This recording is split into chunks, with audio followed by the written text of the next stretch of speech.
Assalamualaikum warahmatullahi wabarakatuh. Bertemu lagi bersama saya, Guru Bahasa Indonesia kalian, Justinus Yuli Wibowo. Kali ini kita akan membahas tentang menganalisis struktur dan kebahasan teks anekdot.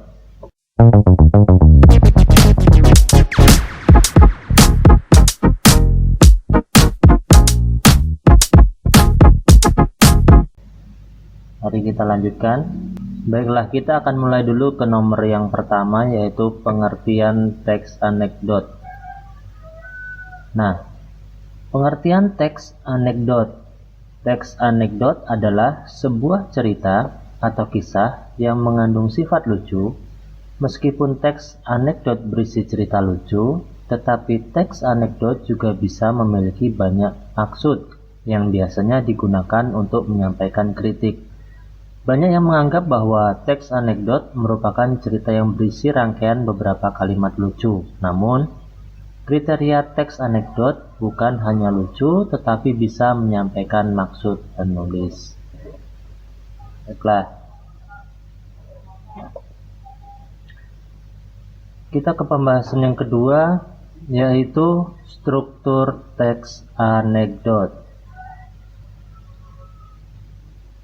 Jadi struktur atau susunan teks anekdot itu ada 5. Yang pertama adalah abstraksi.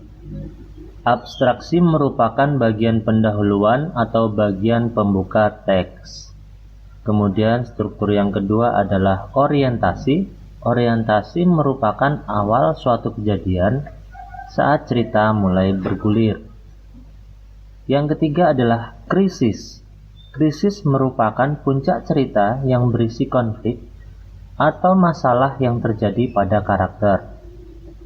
Kemudian yang keempat adalah reaksi, yang merupakan respon atau reaksi yang dilakukan karakter setelah mengalami krisis. Dan yang kelima adalah koda. Koda merupakan bagian penutup teks yang berisi amanat kritik.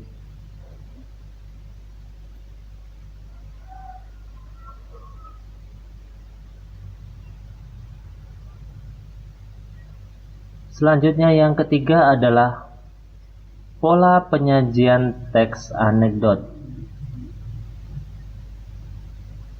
Nah, dalam pola penyajian teks anekdot ada 2 pola penyajian, yaitu pola dialog dan pola narasi. Mari kita lihat dulu untuk pola dialog. Pola dialog contohnya seperti ini.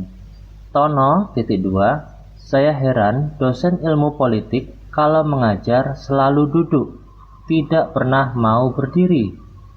Udin, (2) Begitu saja diperhatikan sih Ton. Dari kutipan anekdot di atas, kamu dapat melihat bahwa kalimat langsung memiliki ciri-ciri sebagai berikut. A. Diawali dan diakhiri dengan tanda petik. Seperti ini. Lihat, ini contohnya di sini tanda petik, diakhiri tanda petik, diawali tanda petik, diakhiri tanda petik. Yang B, huruf awal setelah tanda petik ditulis dengan huruf kapital. Maksudnya ini S dan A. Lalu C, antara pembicara dan apa yang dikatakannya dipisahkan dengan tanda titik 2. Contoh ini, Tono, (2) dan Udin, (2). Lalu kita ke pola satunya.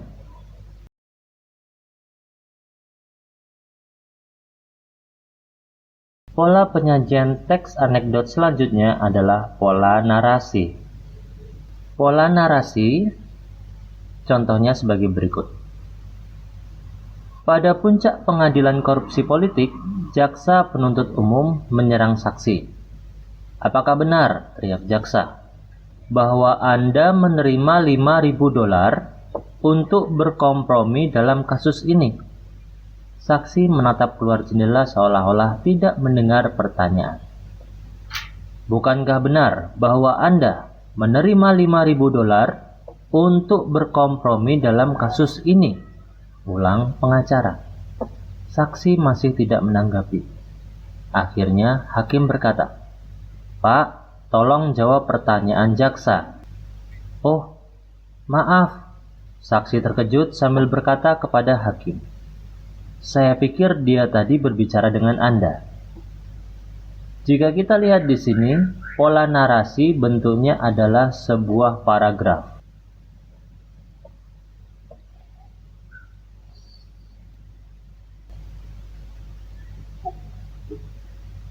Selanjutnya kita ke kebahasaan teks anekdot. Kebahasaan teks anekdot yang pertama, menggunakan kalimat yang menyatakan peristiwa masa lalu. Lalu yang kedua, menggunakan kalimat retoris, yaitu kalimat pertanyaan yang tidak membutuhkan jawaban. Yang ketiga, menggunakan konjungsi yang menyatakan hubungan waktu seperti kemudian atau lalu.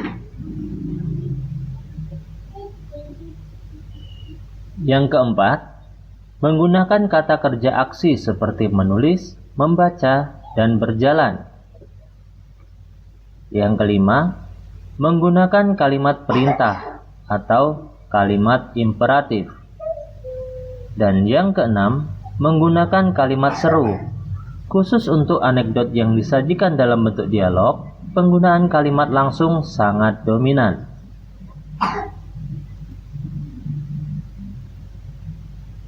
Demikian tadi adalah pembahasan kita mengenai menganalisis struktur dan kebahasaan teks anekdot. Terima kasih. Semoga ini bisa mengganti ketidakhadiran saya di kelas. Baiklah, saya akhiri. Wassalamualaikum warahmatullahi wabarakatuh.